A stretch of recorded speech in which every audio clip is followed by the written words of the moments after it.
आरिफवाला के mobile association के हवाले से इलेक्शन करीब आ रहे हैं और इस वक्त हमारे नुमाइंदे हाजी मोहम्मद शफीक फुल वहां पर मौजूद हैं।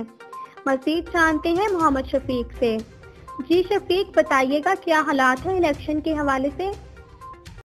जी, हम इस वक्त मौजूद हैं थाना बाज़ार अल रहमान ट्रेडर पर, जहां पर मोबाइल एसोसिएशन के हवाले से इलेक्शन की अक्सर बात करने में आ रही है। इस हवाले से चौधरी इम्तियाज़ साहब हमारे साथ मौजूद हैं, वो बताएंगे कि इलेक्शन के हवाले से क्या हवाला है। जी इम्तियाज़ भाई।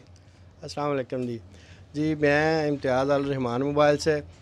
आरीवाला में 6 साल पहले मोबाइल यूनियन का इलेक्शन हुआ था, उसके बाद अभी तक कोई इलेक्शन नहीं हुआ। जो 6 साल पहले सदर बने थे वो अभी तक बरजमान हैं कि हम सदर हैं। हमारा ये मुतालबा है कि इलेक्शन दोबारा करवाया जाए मोबाइल फ़ोन का ना जी। हम इस बात पे ज़ोर दे रहे हैं कि मोबाइल फ़ोन एसोसिएशन का बाकायदा इलेक्शन कराया जाए। और इलेक्शन, हमेशा से ये बात है कि इलेक्शन जमहूरियत का हुस्न होता है, इलेक्शन होना चाहिए। इम्तियाज़ भाई, जैसा कि आप बता रहे 6 साल तक इलेक्शन नहीं हुए, पहले इसकी क्यों ज़रूरत महसूस नहीं हुई, 6 साल के बाद हुई है, इसकी क्या वजह है? जी, पहले शॉप्स भी कम थी। 6 साल पहले आरीवाला में मोबाइल शॉप थी जो वो तकरीबन 100 थी, अब 200 से ज़्यादा लोग आ गए। लोगों को, शहरियों को अपने अपने मसाइल हैं। चूँकि जो पहला 6 साल पहले वाले सदर साहब हैं वो मखसूस लोगों के सदर हैं, वो उन लोगों के मसाइल हल करते हैं। जो 100 नए दुकानदार हैं उन लोगों को बहुत प्रॉब्लम आ रही हैं।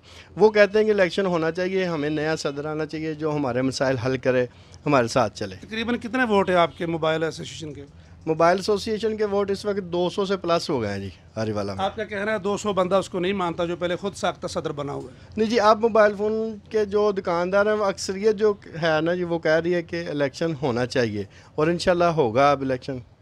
जी, जैसा कि आपने सुना कि चौधरी इम्तियाज़ साहब का बयान था कि इलेक्शन होना चाहिए, दुकानदारों की अपील है इलेक्शन होना चाहिए। जी।